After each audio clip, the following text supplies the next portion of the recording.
Samano, hey guys, this is Namra and welcome back to my channel. So today let's talk about Erenhot. So the other day I went to visit Erenhot and that was actually my first time visiting Erenhot. And when I first arrived in Erenhot, I kind of felt a different vibe there. So I just wanted to record this video to share some of my feelings or share a little bit about Erenhot with you guys. But first, before we get started, let me introduce Erenhot to you guys a little bit, briefly. So if you don't know, Erenhot is a county level city of the Silingo League, and Erenhot also sits on the border between China and Mongolia. But I think the most famous thing about Erenhot is its dinosaur fossils. It's known around the world for its dinosaur fossils, and actually Erenhot is where the dinosaur eggs were first found here in China. So if you're interested in dinosaurs or if you're interested in prehistoric stuff, you can learn about all these at the city's dinosaur museum. And you can also take a stroll down the dinosaur landscape avenue to see some cool statues and stuff. But I think the real highlight is the archway that looks like two dinosaurs kissing. And it's a must visit spot if you ever stand the chance to visit Erenhot. The next spot you can visit in Erenhot is the northern gate of China. Like I mentioned before, Erenhot sits on the border between Mongolia and China. So the gateway's northern point is near the border between China and Mongolia. So if you're interested, you can also go there and take a look. And one of the best things about standing at the gateway is the view of the surrounding landscape or the surrounding areas. If you look north, you can take a look at the unique scenery of the Mongolian border town called Zamingwood. And if you turn south, you can get a glimpse of the beauty of Erenhot, China's border town. But unfortunately, I actually didn't get to visit any of these places. I was only there for one day to do some serious shopping, with my mom, with my aunt, with my friend. My mom wanted to buy a pair of boots, and as well as my aunt, she wanted to buy a pair of boots as well. And my friend Orhang, she wanted to buy a traditional Mongolian dress. So we all were busy filling up our suitcases and stuff, so we didn't get the chance to visit any of these places. But I got to experience the hustle and bustle of the city for a bit. So my first impression towards Erenhot was, oh my god, it's so small, it's not that big, was my first impression. And no offense, because you're A, you're a border town, B, you're a hut, not hot in hot pot, but hot in Mongolian means city.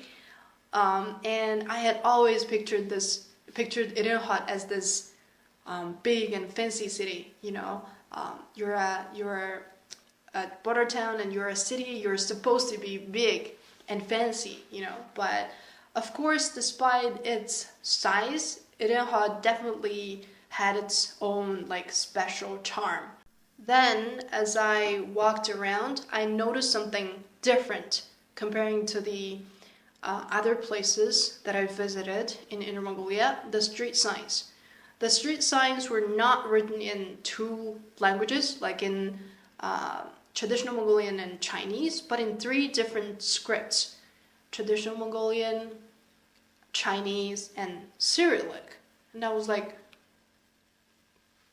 it's mind-blowing. It's so different, and I couldn't help but wonder if streets in Mongolia just look like this.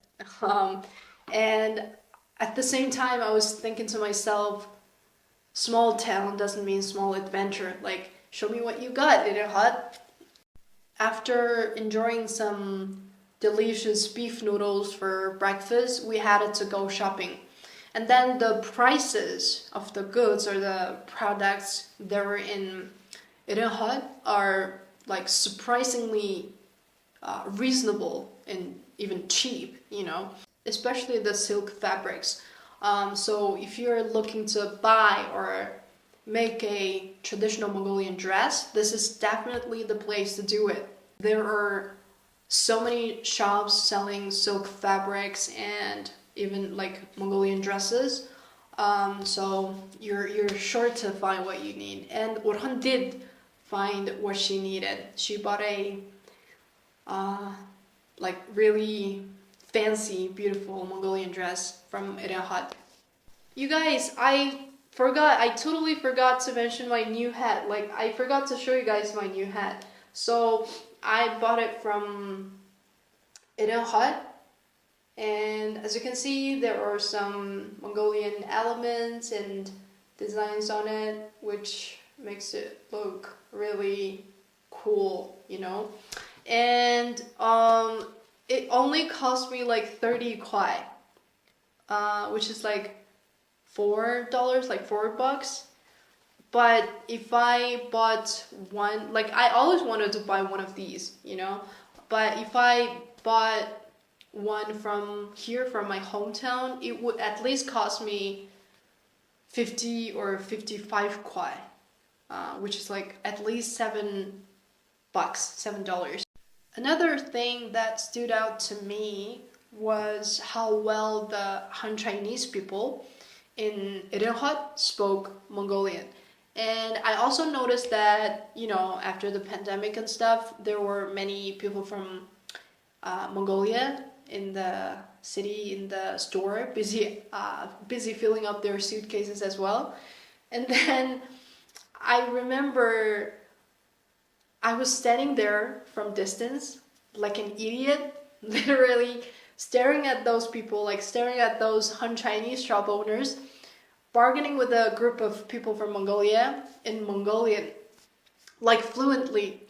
And then I was just standing there, literally staring at those people, you know.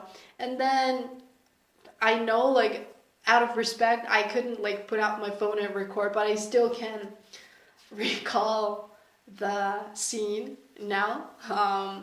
And yeah, it was fun, and also it was amazing to witness or to see the coexistence, let's say, of different languages and different cultures, you know, in this way. So yeah, it was funny, it was hilarious, but it was also I don't know, like it was different. It was a different experience, you know. So although I didn't get to check out all the cool spots and sceneries that everyone's been talking about, we did manage to fill up our suitcases with some really cool and awesome stuff at really reasonable and cheap prices, you know. So overall, I had a blast discovering what this city, what Erenhot has to offer, and I believe you guys will too. So if you ever find yourself here in Inner Mongolia, definitely make sure to put Erenhot on your list, you know. I believe you won't regret it. Yeah, so thank you for watching. I'll see you in the next one. Bye!